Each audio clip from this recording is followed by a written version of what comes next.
Hello everyone, easy nursing classes में एक बार फिर से आपका स्वागत है। हम आपको बता दें कि फंडामेंटल्स ऑफ नर्सिंग की जो हमारी जितनी भी वीडियोस हैं वो सारे की सारी हम यूट्यूब चैनल पे डाल चुके हैं, तो आप वहां जाके देख सकते हैं। फंडामेंटल्स के जितने भी टॉपिक्स हैं, इम्पोर्टेंट टॉपिक्स हैं कॉम्पिटिटिव एग्जाम से रिलेटेड, वो सारे के सारे हम डाल चुके हैं। फंडामेंटल के जो इम्पोर्टेंट क्वेश्चंस हैं वो भी हमने डाल दिए हैं अपने यूट्यूब चैनल पे। उसके बाद हमने स्टार्ट की है मेंटल हेल्थ नर्सिंग, और मेंटल हेल्थ नर्सिंग में बहुत ही इंपॉर्टेंट टॉपिक है आज का हमारा जो हम डिस्कस करने वाले हैं, that is the schizophrenia. Schizophrenia जो होता है that is a psychotic disorder. Psychiatric illness होती है, साइकोटिक डिसऑर्डर है। साइकोटिक डिसऑर्डर हमने पढ़ा था कि जो साइकोटिक डिसऑर्डर्स होते हैं उनमें क्या होता है, मेनली साइकोटिक सिम्टम्स होते हैं जैसे कि डेलूजन है, हेलुसिनेशन है। और इनमें पेशेंट को क्या होता है, इनसाइट नहीं होती पेशेंट के अंदर। पेशेंट खुद ये नहीं मानता कि उसको ये प्रॉब्लम है, तो इनसाइट अब्सेंट होती है साइकोटिक डिसऑर्डर के अंदर। और मेनली यहाँ पे डेलूजन और हेलुसिनेशन होता है। तो सीजोफ्रेनिया एक साइकोटिक डिसऑर्डर है साइकेट्री के अंदर। तो आज हम सीजोफ्रेनिया के बारे में डिस्कस करेंगे। तो जो टर्म सीजोफ्रेनिया है that is given by a Swiss psychiatrist in 1908। कोई स्विस साइकेट्रिस्ट था 1908 में, उसने टर्म दी थी schizophrenia. That psychiatrist is Bleuler. Bleuler. तो 1908 में ब्लूलर ने टर्म दी है सिजोफ्रेनिया। अगर हम बात करें सिजोफ्रेनिया की, तो सिजोफ्रेनिया क्या है, it is A disturbance of thinking, emotion, mood and the psychomotor activity of the person. तो सिजोफ्रेनिया में मेनली जो डिस्टर्बेंस होती है वो थॉट डिस्टर्बेंस होती है सिजोफ्रेनिया के अंदर। यहाँ पे इमोशन डिस्टर्बेंस होती है, मूड डिस्टर्बेंस होती है। साथ में क्या होता है, पेशेंट की जो है मोटर एक्टिविटी है वो सारी की सारी डिस्टर्ब हो जाती है। तो डेफिनेशन अगर हम सिजोफ्रेनिया की लिखेंगे तो schizophrenia it is a psychiatric disorder that is characterised by the disturbance in thinking, emotion, mood and the psychomotor activity.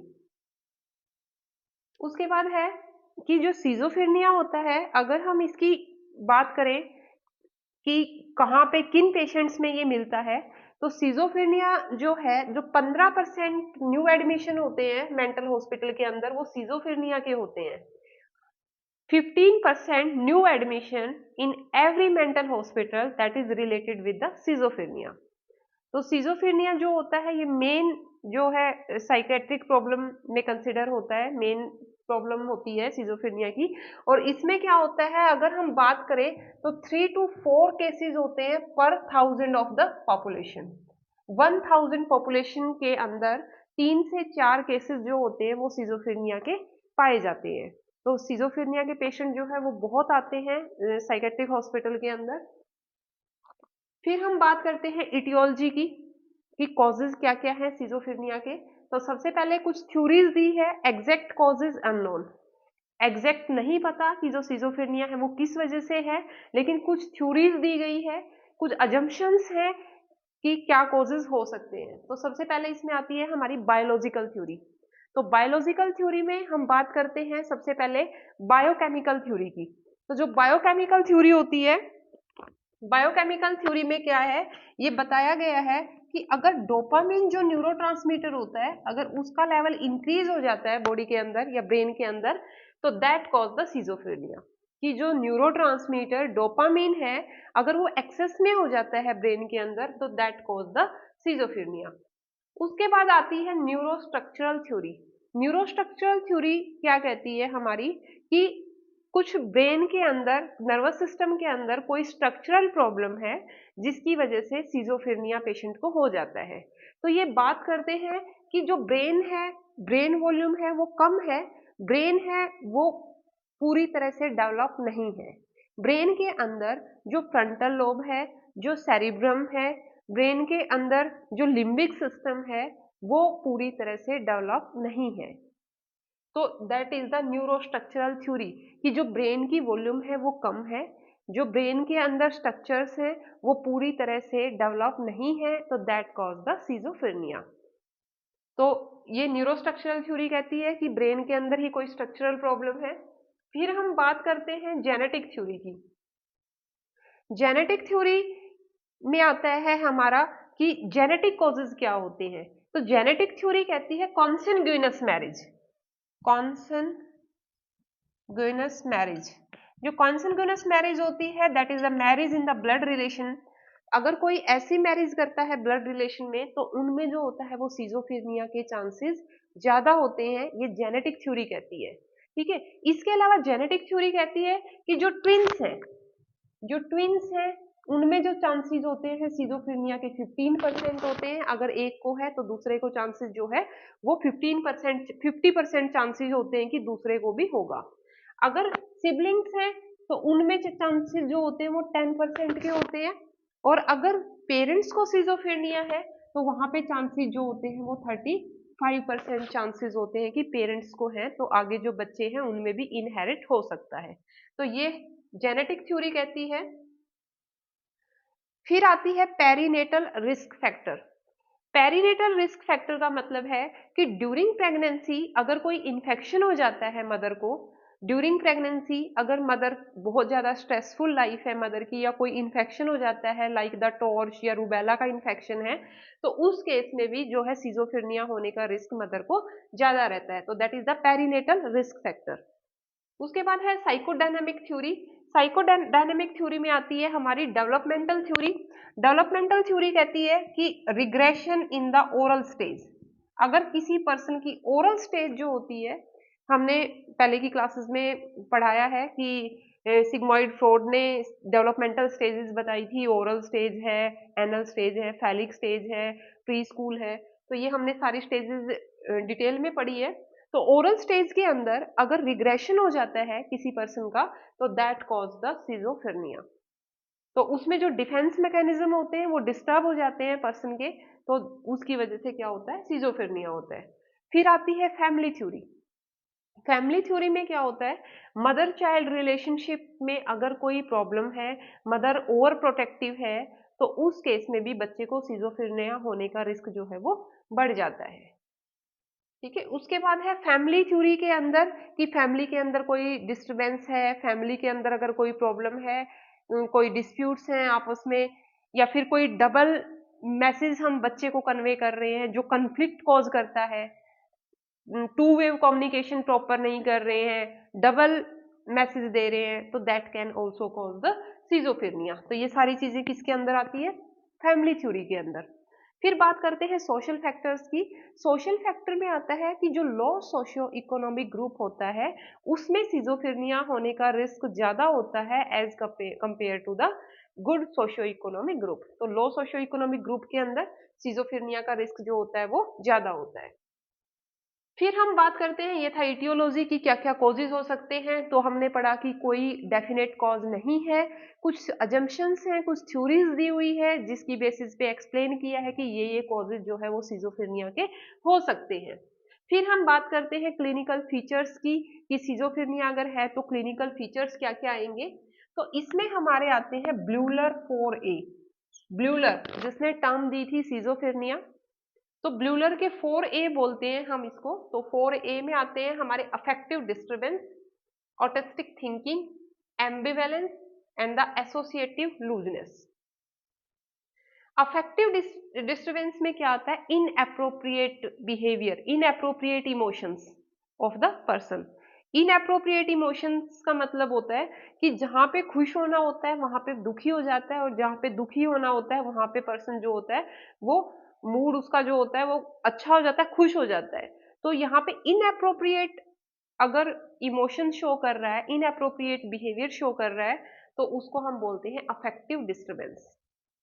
तो यहाँ पे अपोजिट फीलिंग शो करता है, जहाँ पे हैप्पी होना है वहां पे सैड हो जाता है, और जहाँ पे सैड होना है वहां पे हैप्पी हो जाता है। तो that is called the affective disturbance या द इनएप्रोप्रिएट अफेक्ट। उसके बाद आती है ऑटिस्टिक थिंकिंग।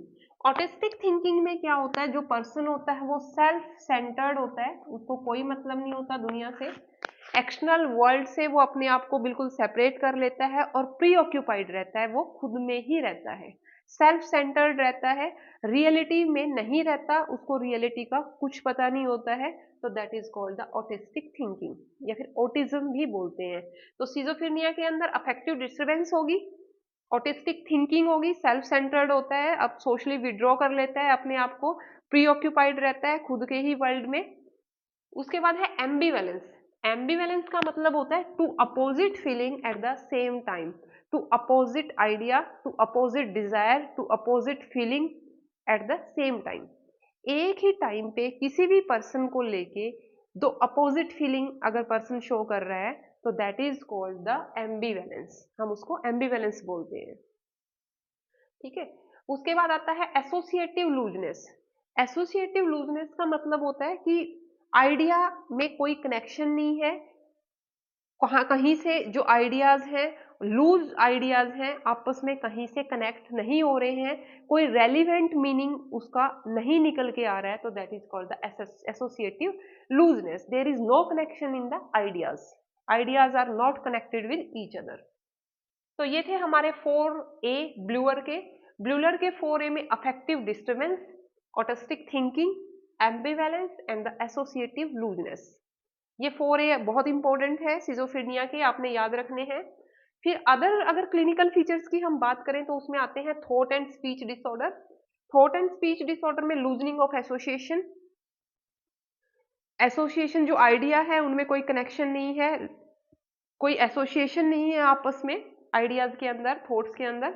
फिर पर्सन को क्या लगता है, थॉट इंसर्शन, कि कोई अपने थॉट्स जबरदस्ती डाल रहा है, जो थॉट्स उसको आ रहे हैं वो उसके खुद के नहीं है, कोई और उसको अंदर इंसर्ट कर रहा है।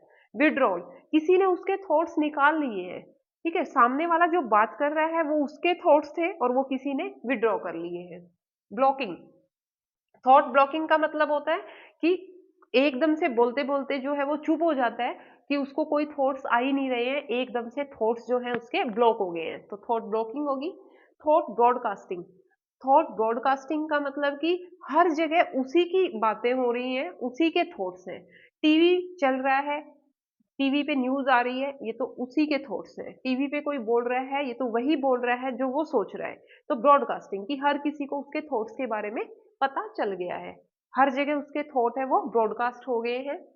नियोलॉजिज्म, न्यू वर्ड्स, अपने ही न्यू वर्ड्स बना लेगा और खुद को ही उसको पता होता है कि इन वर्ड्स का मीनिंग क्या है, दैट इज कॉल्ड नियोलॉजिज्म, कि खुद की ही उसने नए नए वर्ड्स अपने बना लिए हैं, तो वो उस चीज को उन्हीं वर्ड्स के साथ बोलता है और हमें समझ नहीं आता है, तो that is called the नियोलॉजिज्म, formation of the new words. Poverty of speech, बोलते बोलते चुप हो जाता है, उसके पास वर्ड्स ही नहीं है, पावर्टी ऑफ स्पीच, कम बोलता है, बात ही नहीं करता किसी से। Echolalia, that is the repetition of the phrases, repetition of the words। आपका नाम क्या है, he repeats the same phrase, आपका नाम क्या है, आप कैसे हैं, आप कैसे हैं, आप कहाँ जा रहे हैं, आप कहाँ जा रहे हैं, आपको कैसा फील हो रहा है, आपको कैसा फील हो रहा है, that is called echolalia. He is repeating the same sentences and the same phrases, that is called the echolalia.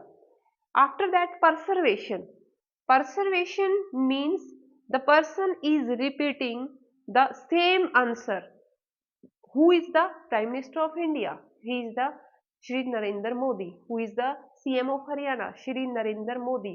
Who is the Education Minister of Haryana? Shri Narendra Modi. He is giving only one answer for every question, that is called the perseveration। ठीक है, terms हम पहले भी कर चुके हैं सारी की सारी। उसके बाद इसमें आता है, परसर्वेशन के बाद आता है वर्बिग्रेशन।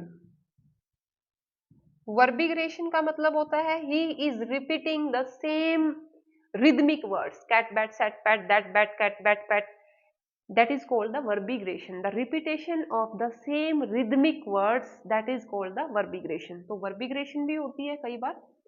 delusion, जो सिजोफ्रेनिया का पेशेंट होता है उसमें delusion होगा। delusion कई टाइप का होता है उसके अंदर, persecution, डेलूजन of persecution, delusion of suspiciousness भी बोलते हैं, इसमें शक करता है, सस्पिशियसनेस होती है। डेलूजन of grandeur,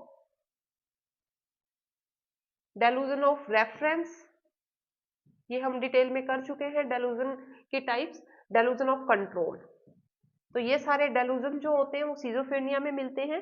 डेलूजन of persecution, delusion of grandiose, delusion of reference and delusion of control. उसके बाद बात करते हैं डिसऑर्डर ऑफ परसेप्शन की। तो परसेप्शन के डिसऑर्डर में ऑडिटरी हेलुसिनेशन होता है और मेनली विजुअल हेलुसिनेशन होता है। पर्सन को। इसके अलावा अदर हेलुसिनेशन है लाइक द गस्टेटरी हेलुसिनेशन है, टेक्टाइल हेलुसिनेशन है, तो ये हेलुसिनेशन कम पाए जाते हैं। जो मेनली सिजोफ्रेनिया है उसमें ऑडिटरी हेलुसिनेशन मिलेगा या फिर विजुअल हेलुसिनेशन मिलता है। फिर है डिसऑर्डर ऑफ अफेक्ट, अफेक्ट से related apathy, loss of emotion, कोई इमोशन शो नहीं करता, इमोशनल ब्लंटिंग हो जाती है या सेलोनेस हो जाती है, कोई रिस्पॉन्स नहीं करता है, कोई खुशी का माहौल है या गम का माहौल है, the person totally become the blunt and the shallow. Anhedonia, person not feel the pleasure in the pleasurable event, कोई हैप्पी इवेंट है, प्लेजरेबल इवेंट है, लेकिन वहां भी वो प्लेजर फील नहीं कर रहा है, that is called anhedonia. Inappropriate emotional response, inappropriate emotional response, जहां खुश होना है वहां सैड हो जाता है, जहां सैड होना है वहां पे हैप्पी हो जाता है, that is the inappropriate emotional response. After that disorder of motor behaviour, there is also disturbance of psychomotor activity. तो साइकोमोटर एक्टिविटी या तो उसकी डिक्रीज हो जाती है या साइकोमोटर एक्टिविटी जो है वो इंक्रीज हो जाती है। स्टीरियोटाइप बिहेवियर शो करता है, स्टीरियोटाइप मतलब एक ही टाइप की जो है वो मूवमेंट शो करेगा, एक ही टाइप की एक्टिविटी शो करता है, that is called the stereotype. उसके बाद मैनरिज्म होगा, मैनरिज्म का मतलब कि बात करते करते एक ही जगह टच करता है, तो दैट इज कॉल्ड मैनरिज्म। जैसे बात कर रहे हैं बार बार आदत होती है यहाँ पे टच करने की, तो एक ही टाइप की एक्टिविटी को बार बार अगर वो अनकॉन्शियसली रिपीट कर रहा है तो that is called the mannerism. Poor grooming होगी, अपने आप की प्रॉपरली पर्सनल हाइजीन नहीं रखेगा, सेल्फ केयर नहीं करेगा, खुद की डिक्रीज हो जाती है सेल्फ केयर। अदर सिम्टम्स की बात करें तो लॉस ऑफ इंसाइट, ये मैंने शुरू में भी आपको बताया है कि जो सिजोफ्रेनिया है it is A psychotic disorder, और जो पर्सन होता है उसमें इंसाइट नहीं होती। यही सबसे ज्यादा बड़ी दिक्कत की बात होती है कि इंसाइट नहीं है, वो अपनी इलनेस को मानने के लिए तैयार नहीं है कि मुझे कोई साइकेट्रिक प्रॉब्लम है, तो that is loss of insight. Poor judgement, judgement poor होती है, और सुसाइडल टेंडेंसी होती है, क्योंकि यहाँ पे डेलूजन ऑफ कंट्रोल होता है, हेलुसिनेशन होता है कि कोई मुझे कंट्रोल कर रहा है, या हेलुसिनेशन में कोई मुझे कमांड दे रहा है, तो जो पर्सन है वो खुद को हार्म कर सकता है और दूसरों को भी हार्म कर सकता है। तो सुसाइडल टेंडेंसी जो होती है वो ज्यादा होती है सिजोफ्रेनिया के पेशेंट में। क्या नहीं होता, पेशेंट कॉन्शियस होगा, कॉन्शियसनेस अल्टर नहीं होगी पेशेंट की। इसके अलावा ओरिएंटेशन पेशेंट की अल्टर नहीं होती, पेशेंट ओरिएंटेड रहता है टाइम प्लेस पर्सन से। मेमोरी इंपेयरमेंट नहीं होती, पर्सन की जो मेमोरी है वो इंपेयर नहीं होगी सिजोफ्रेनिया के अंदर, तो ये चीजें नहीं होगी। उसकी ओरिएंटेशन सही रहती है, कॉन्शियस रहेगा, और जो मेमोरी है वो भी उसकी सही रहती है, वहां पे कोई डिस्टर्बेंस नहीं होती है। तो ये था क्लिनिकल फीचर्स के बारे में, सिजोफ्रेनिया के क्लिनिकल फीचर्स क्या क्या है। उसके बाद हम पढ़ेंगे टाइप ऑफ सिजोफ्रेनिया, सिजोफ्रेनिया कितने टाइप्स का होता है, तो वो हम डिटेल में डिस्कस करेंगे।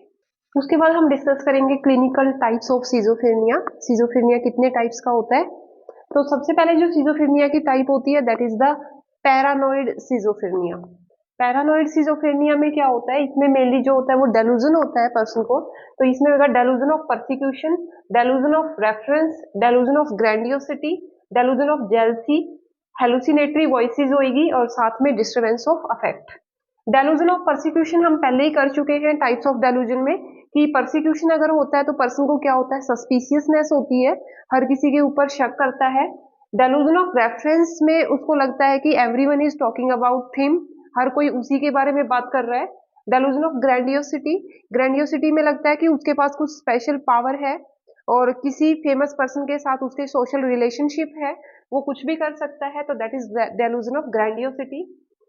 डेलूजन of jealousy, delusion of jealousy में क्या होता है, जो पर्सन होता है वो ये सोचता है कि उसका जो पार्टनर है that is unfaithful for her और हिज, कि वो अनफेथफुल है, और जबकि ऐसा कुछ होता नहीं है, और उसके ऊपर शक करना शुरू कर देता है, तो that is the delusion of jealousy.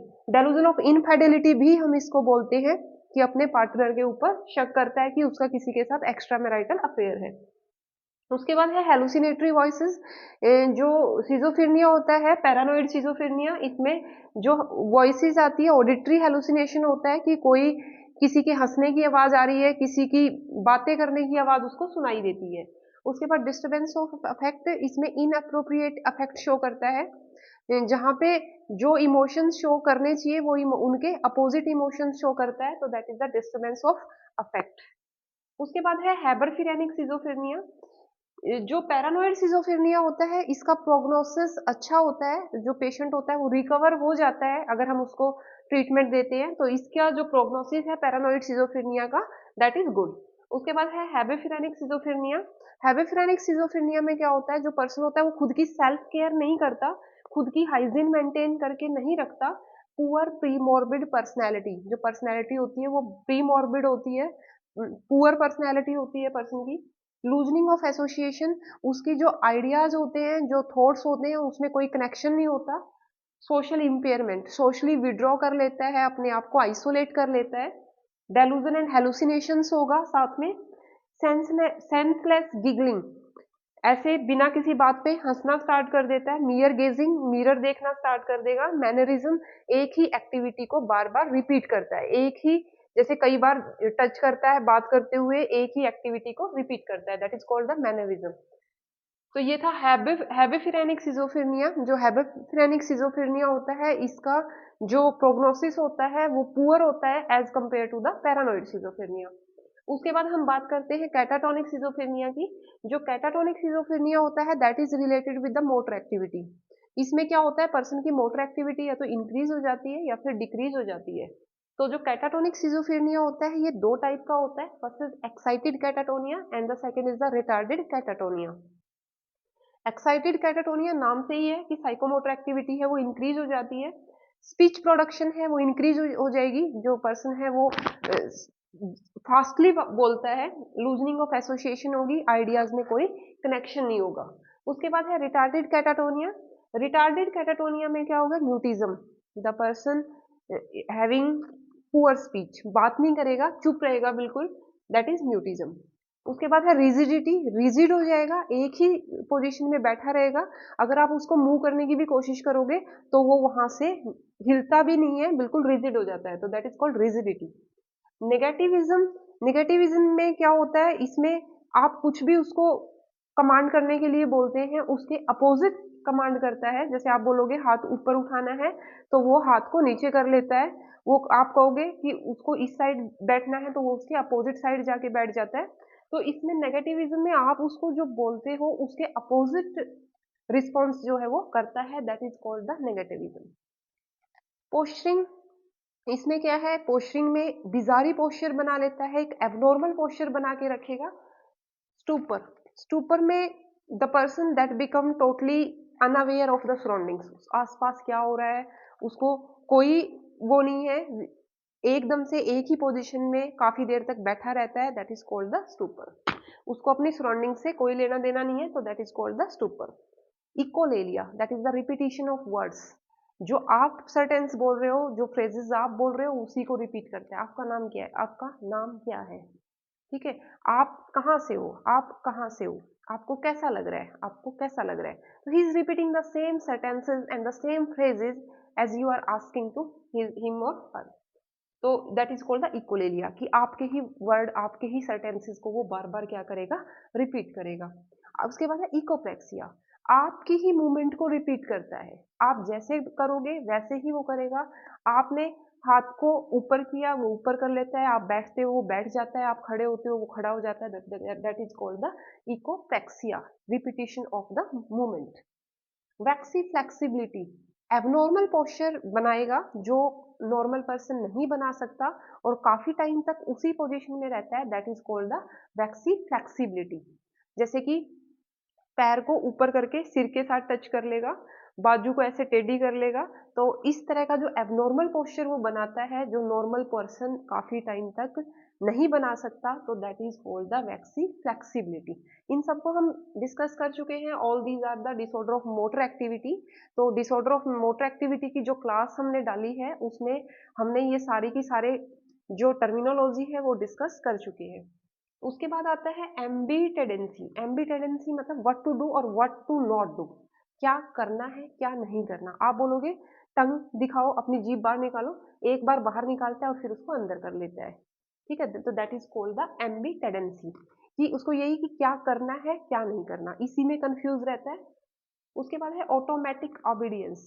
Automatic obedience में जो पर्सन है उसको लगता है कि कोई उसको कमांड दे रहा है और वो वही काम करता है, कि कुछ हेलुसिनेटरी वॉइसेस आ रही है जो उसको कमांड दे रही है और उसी के अकॉर्डिंग जो है वो काम कर रहा है, उस कमांड को फॉलो कर रहा है।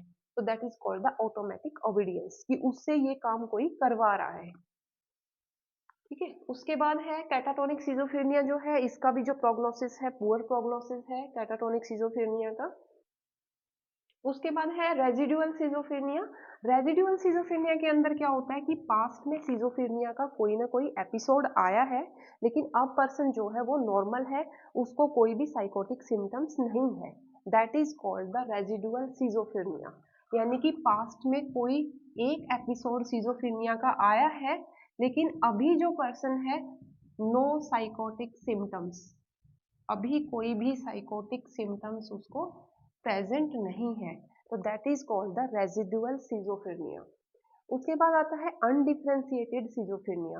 अनडिफरेंशिएटेड सिजोफ्रेनिया के अंदर क्या होता है, इसमें जो पर्सन होता है उसको इतने सारे सिम्टम्स मिक्स होते हैं कि हम डिफरेंशिएट नहीं कर पाते कि इनमें से उसको कौन से टाइप का सिजोफ्रेनिया है। हम डिफरेंशिएट ही नहीं कर पाते कि उसको कैटाटोनिक सिजोफ्रेनिया है, पैरानोइड सिजोफ्रेनिया है, या फिर उसको हैब्रेफिरेनिक सिजोफ्रेनिया है। तो अगर हम डिफरेंशिएट नहीं कर पा रहे सिम्टम्स को देख के, तो that is called the undifferentiated schizophrenia. उसके बाद आता है पोस्ट सिजोफ्रेनिक डिप्रेशन।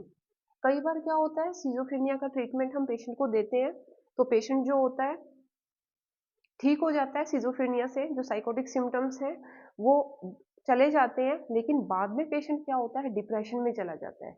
और जब पेशेंट डिप्रेशन में जाता है तो उसकी जो सुसाइडल टेंडेंसी होती है वो इंक्रीज हो जाती है ऐसे पेशेंट्स के अंदर। तो that is called the post schizophrenic depression, कि सिजोफ्रेनिया से वो रिकवर कर चुका है, या उसको रेजिडुअल सिजोफ्रेनिया है, कभी पास्ट में सिजोफ्रेनिया उसको था, लेकिन बाद में अब पेशेंट क्या है वो डिप्रेशन में चला गया है। तो that is called the post schizophrenic depression. उसके बाद हम बात करते हैं प्रोग्नोसिस की, कि जो सिजोफ्रेनिया है वेरी सीवियर साइकोटिक डिसऑर्डर है। इसमें जो प्रोग्नोसिस होता है सिजोफ्रेनिया के जो पेशेंट होते हैं वो बहुत ही कम ठीक होते हैं, बहुत ही कम रिकवर करते हैं। तो प्रोग्नोसिस सिजोफ्रेनिया का जो है वो बहुत ही पुअर है। अगर पेशेंट ट्रीटमेंट ले रहे हैं 5 to 10 ईयर्स पेशेंट को हो गए हैं सिजोफ्रेनिया के, तो उसमें से सिर्फ 10 to 20% पेशेंट ही ऐसे होते हैं जो रिकवर होते हैं। उसके बाद है जो 50% पेशेंट होते हैं सिजोफ्रेनिया के, वो ठीक नहीं होते हैं। 50% पेशेंट्स हैं वो, उनको सिजोफ्रेनिया के जो एपिसोड है वो आते रहते हैं, दोबारा से फिर से ट्रीटमेंट लेते हैं, ठीक हो जाते हैं, फिर से जो सिम्टम्स हैं ट्रीटमेंट छोड़ते ही सिम्टम्स फिर से आने स्टार्ट हो जाते हैं। फिर हम बात करते हैं ट्रीटमेंट की सिजोफ्रेनिया के। तो जो ट्रीटमेंट है सिजोफ्रेनिया का, उसमें हम मेनली जो ड्रग्स पेशेंट को देते हैं that are the anti psychotic drugs, that are the anti psychotic drugs. तो एंटीसाइकोटिक ड्रग्स हम पेशेंट को देंगे। तो इसमें क्या है, एंटीसाइकोटिक जो होती है हमारी दो तरह की आती है, हमने एंटीसाइकोटिक्स में पढ़ा है, क्लास हम डाल चुके हैं एंटीसाइकोटिक्स की। तो उसमें हमने पढ़ा है कि जो एंटीसाइकोटिक्स होती है, these drugs are used to treat the psychotic symptoms of the patient। तो दो तरह की होती है, हमने पढ़ी थी वहाँ पे टिपिकल और एटिपिकल। जो टिपिकल होती है वो पहले यूज होती थी और उनके जो साइड इफेक्ट्स थे वो बहुत ज़्यादा थे। अब हमारे पास क्या आ गई है, एटिपिकल एंटीसाइकोटिक्स आ गई है जिनके साइड इफेक्ट्स कम है। तो जो टिपिकल एंटीसाइकोटिक्स होती है उनको हम कन्वेंशनल एंटीसाइकोटिक्स भी बोलते हैं। तो कन्वेंशनल एंटीसाइकोटिक्स के अंदर हमारी कौन सी आती है, इसको हम टिपिकल एंटीसाइकोटिक भी बोलते हैं। क्लोरप्रोमाजिन आएगी हमारी और हेलोपेरिडोल, ये दोनों की दोनों हमारी क्या है टिपिकल एंटीसाइकोटिक्स हैं। इनके साइड इफेक्ट्स जो है वो ज़्यादा थे, लेकिन एटिपिकल एंटीसाइकोटिक जो है इनके साइड इफेक्ट्स जो है वो कम है। साइड इफेक्ट्स हम डिटेल में पढ़ चुके हैं, एंटीसाइकोटिक्स की क्लास जो है वो हम डाल चुके हैं पहले, तो वहाँ पे आप देख सकते हो कि एंटीसाइकोटिक्स के साइड इफेक्ट्स क्या क्या होते हैं। तो एटिपिकल में क्लोजापिन आती है, रेस्पेरिडोन आती है, ओलंजापिन आती है और क्विटियापिन आती है। ये सारी की सारी एटिपिकल एंटीसाइकोटिक्स है और इनके जो साइड इफेक्ट्स होते हैं वो कम होते हैं as compared to the typical antipsychotics. उसके बाद जो साइकोटिक सिम्टम्स अगर पेशेंट को आ रहे हैं तो सिजोफ्रेनिया के केस में हम पेशेंट को ईसीटी देते हैं, that is the electroconvulsive therapy. ठीक है, ईसीटी की पूरी क्लास जो है वो चैनल पे हम डाल चुके हैं। तो इलेक्ट्रोकन्वल्सिव थेरेपी हम पेशेंट को देते हैं। तो इसमें 8 to 12 ईसीटी जो है वो पेशेंट को दी जाती है, सिजोफ्रेनिया के पेशेंट को। तो इलेक्ट्रोकन्वल्सिव थेरेपी का भी रिस्पॉन्स जो है वो अच्छा है in case of the schizophrenia. जो कैटाटोनिक सिजोफ्रेनिया होता है, जहाँ पे साइकोमोटर एक्टिविटी इंक्रीज हो जाती है, कैटाटोनिक एक्साइटमेंट होती है, वहाँ पे हम जो है ईसीटी पेशेंट को देते होते हैं। उसके बाद है साइकोथेरेपी।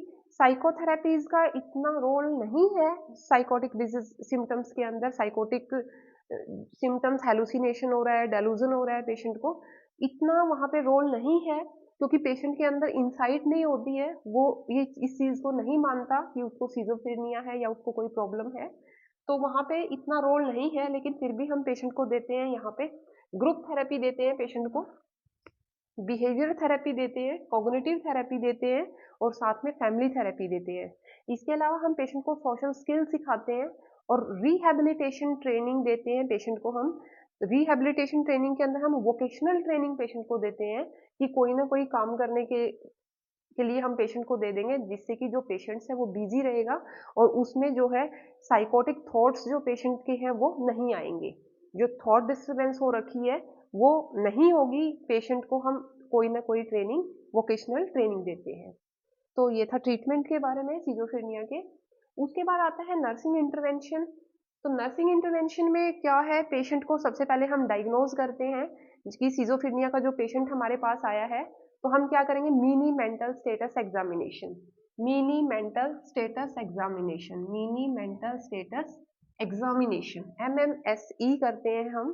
तो उसमें पूरी हिस्ट्री लेते हैं पेशेंट की, MMSE करते हैं तो उसमें पूछते हैं कि डिसऑर्डर ऑफ परसेप्शन है, डिसऑर्डर ऑफ थॉट है, डिसऑर्डर ऑफ मेमोरी है, कहाँ कहाँ पे डिस्टर्बेंस है। तो MMSE से हमें पता चल जाएगा कि कहाँ कहाँ पे डिस्टर्बेंस हो रखी है, पेशेंट को किस टाइप का डेलूजन है, किस टाइप का हेलुसिनेशन पेशेंट को हो रखा है, मूड डिस्टर्बेंस किस टाइप की है, कैटाटोनिक सिम्टम्स है, साइकोमोटर एक्टिविटी में पेशेंट क्या कर रहा है। तो वो सारा हमें MMSE से पता चल जाता है अगर हम mini mental status examination patient का करते हैं। तो ऐसे पेशेंट्स को हमने नर्सिंग इंटरवेंशन में जो मेडिसिन है वो टाइमली देनी होती है, पेशेंट को अलोन नहीं छोड़ना होता। जो साइकेट्रिक मेडिसिन है वो पेशेंट को दे के उसको छोड़ना नहीं है। और इसमें सबसे मेन है कि पेशेंट की सुसाइडल टेंडेंसी होती है, तो पेशेंट को अंडर ऑब्जर्वेशन हमने रखना होता है, क्योंकि सुसाइडल थॉट्स पेशेंट को आते हैं। तो इस चीज का भी हमने ध्यान रखना है। कई बार हैबरफिलिनिक सिजोफ्रेनिया का पेशेंट होता है कि पुअर प्रीमॉर्बिड पर्सनैलिटी होती है पेशेंट की, सेल्फ केयर नहीं कर पाता, हाइजीन नहीं मेंटेन करके रखता, तो हमने पेशेंट को सेल्फ केयर प्रोवाइड करनी है, हाइजीन मेंटेन करके रखनी है। तो ये सारा का सारा हमारा आता है नर्सिंग केयर के अंदर, नर्सिंग इंटरवेंशंस के अंदर आता है हमारा। जो ड्रग्स हम दे रहे हैं एंटीसाइकोटिक्स, उनके साइड इफेक्ट्स बहुत ज़्यादा है, तो हमने पेशेंट्स को साइड इफेक्ट्स देखने हैं कि पेशेंट को साइड इफेक्ट्स कौन कौन से आ रहे हैं एंटीसाइकोटिक्स के, इन चीज़ों का ध्यान हमने रखना है। और ईसीटी का तो हम पढ़ ही चुके हैं कि ड्यूरिंग ईसीटी हमने क्या क्या नर्सिंग केयर पेशेंट को देनी है। तो ये था हमारा सिजोफ्रेनिया के बारे में। तो बहुत ही इंपॉर्टेंट टॉपिक है साइकेट्रिक नर्सिंग के अंदर सिजोफ्रेनिया का। तो आई थिंक आपको क्लियर हो गया होगा। तो चैनल को ज़्यादा से ज़्यादा लाइक कीजिए, सब्सक्राइब कीजिए, ताकि हम आपसे जुड़े रहें। Thank you so much.